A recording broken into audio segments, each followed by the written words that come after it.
T-minus 16 seconds. Sound suppression water system has been activated, protecting Discovery and the launch pad from acoustical energy.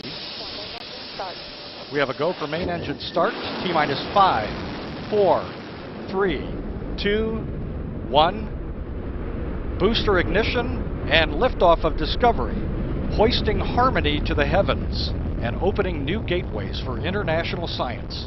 Discovery has cleared the tower. Houston now controlling. Roll program. Roger, roll, Discovery. Discovery's roll maneuver is complete. Is now in a heads-down position on track for its flight to the International Space Station.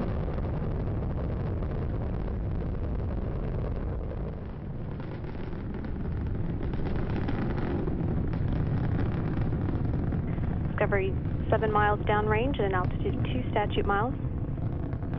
Flying at 600 miles per hour. Discovery's engines are throttling down as the orbiter passes through the area of maximum pressure on the vehicle. Now 50 seconds into the flight.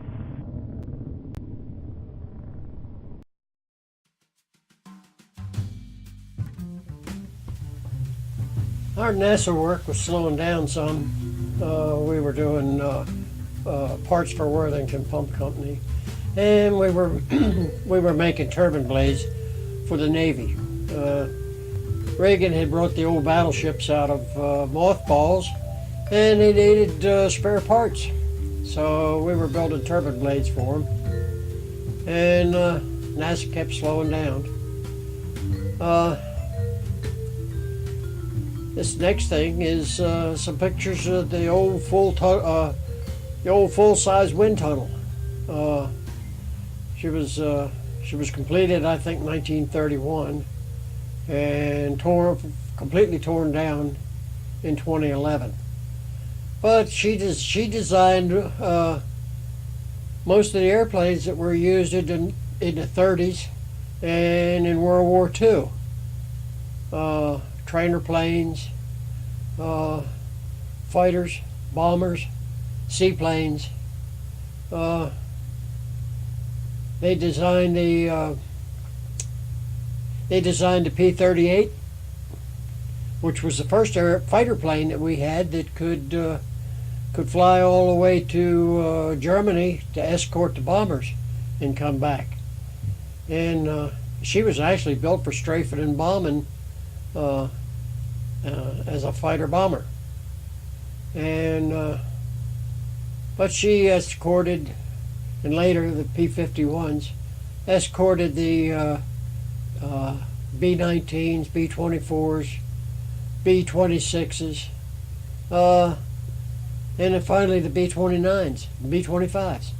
Maybe yeah, they did. They went tested the shuttle in there, and many of the rockets and jet fighter planes later in the war. But I mean, later they tested the shuttle bodies in there, and the jet fighter planes. I think the 105 or 106, whichever it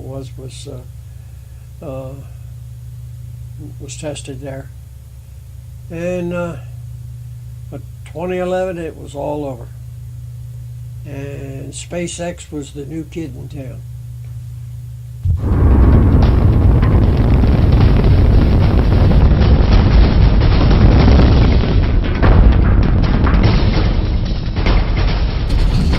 Alright, a thing I failed to talk about in this video was that Pappy Grow, when I first went to the shop, was the president of the company. Well, the full-size wind tunnel, where I showed so many pictures of the P-40s and P-38s and all of that were tested in the wind tunnel, that was kind of Pappy's bailiwick. He had gone to work at NASA as a pilot to fly engineers and staff around all over the country in a small plane, and then they made him head of maintenance of the full-size wind tunnel, and so that was the times of Pappy Grow. Fighter planes, stunt planes and all that kind of thing, racing planes. All of that was all a part of his young life when he was a young. So I just wanted to get that in there because I felt it was an important thing. Well, now that all this was kind of getting behind us, we were moving along on Wolftrap. She was painted, and we had borrowed a couple sets of big old truck wheels and axles from a nearby business and built a trailer and loaded her on the trailer, and we hauled her up to Deltaville, put her in the water to wait a couple weeks until the master boat builder there on Gwen's Island get around to putting in, trimming out the wooden interior. And so she sat there for a while. We sailed her a little bit. She got a reputation around there for being that fast, funny-looking boat. We took it over there to Gwen's Island, and the fellow did a beautiful job. He trimmed all the companionways and all of the galley, and wooded out the whole hull interior, 2.5-inch wide mahogany, and all the lockers, wooden floors in, and built doors to go on all the lockers and everything, which we had wicker put on. So the doors were wooden frames with wicker, and all to keep everything as light as possible, and also to let air travel through the boat when she was setting tied off on the dock. So after that was done, we kept her in the water down at down the Sarah's Creek. When the time was ripe and we closed up the machine shop, I'd worked down at Advex doing a little bit of NASA work for about a year, getting the boat all squared away and ready to go. We finally took it down to Buoy 22 Marina down in Guinea. We left to go south on Wolftrap from there. And Georgine's going to tell us a little bit about the boat. And I'll probably talk a little bit about some of what went on with the construction. Well, oh my. Oh, Georgine, I swear, I ought to be ashamed of myself laughing at you, but doggone, I'm the one that jumped on top of you and broke your arm. I'm surprised I ever lived it down, but here I am. Well, anyway, folks, I guess that's about the end of this segment of this. We'll leave Guinea, Buoy 22 Marina, and we'll head on down through the bay and stop at across from Waterside on the Elizabeth River and spend a night, and then we'll go on down another time down probably the Great Bridge and spend a night there, and then we'll probably go on down in another trip down to the Albemarle Sound. The Wolftrap is a 30-foot aluminum boat that's going to be our home while we do a bit of traveling that we've talked about doing for many years. We sold our house at Gloucester Point on August 15, 1986, and moved aboard with as many of our belongings as we could stow, mostly clothes, a few pots and pans, and some papers and books. Over the last month or so, we've given away most of our furniture and stored a few things with our children. The kids seem to be really tickled with what their dad and I are doing, and have been very good about loading their attics and closets with things I couldn't bear to part with. We stayed a couple of nights on the boat after all the beds were gone, but still bathed and dressed and ate at the house. We moved aboard to stay on August 15th. That night, Hurricane Charlie came up the East Coast. We were just in the edge of the storm and had some high tides and winds that weekend, but nothing terrible. By Monday, the weather was beautiful again. Monday, August 18th, was our last day at work. We spent Tuesday and Wednesday running up and down the highway trying to get all kinds of things that we needed and wanted for our trip. We spent so much money we began to think we might have to go back to work to build up our funds before we could leave. Thursday, August 21st, was supposed to be a very pleasant day. I was supposed to have lunch with Vivian, my friend, so I was busy cleaning the boat so I could invite her home with me.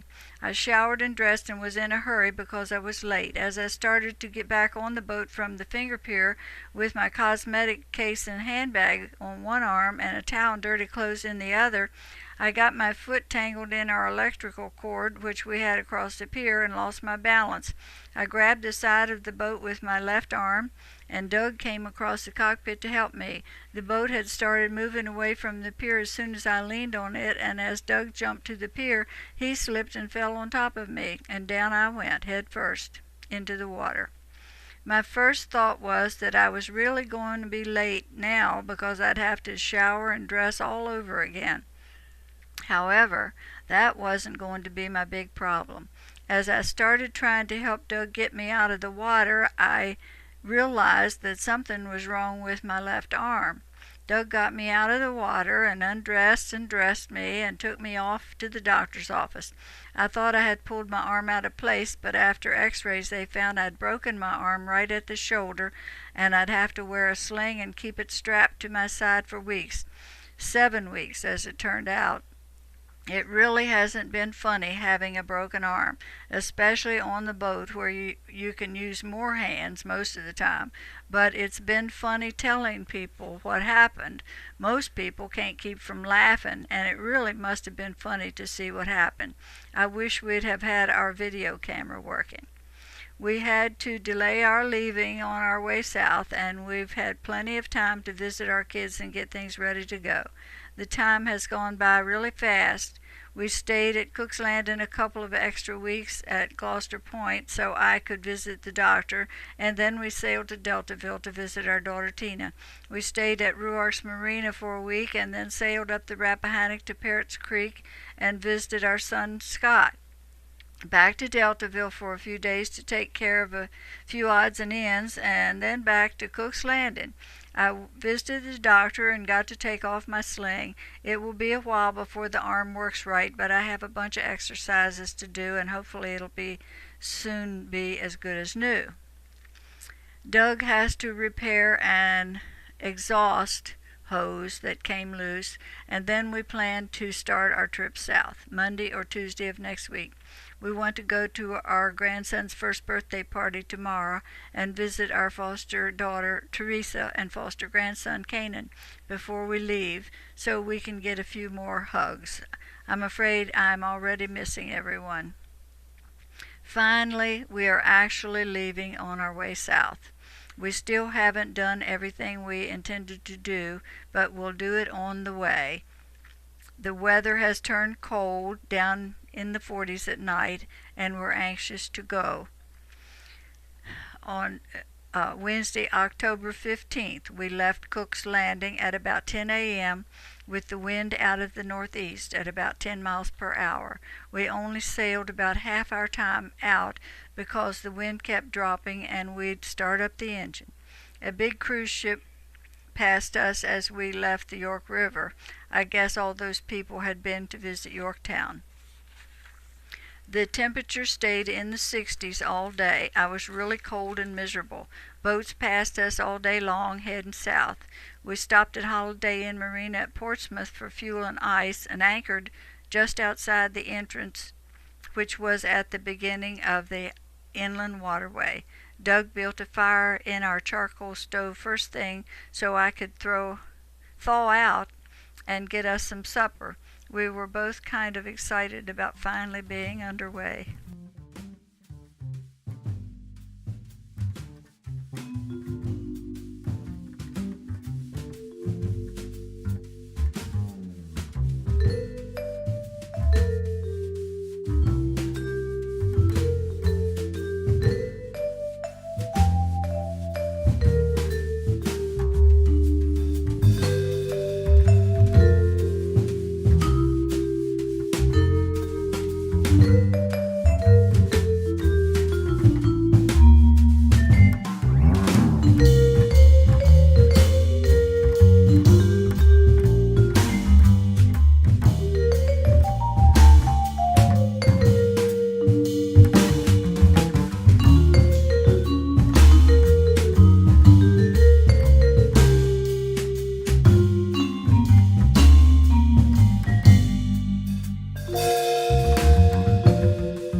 Okay, well, I hope y'all will join me in this next segment.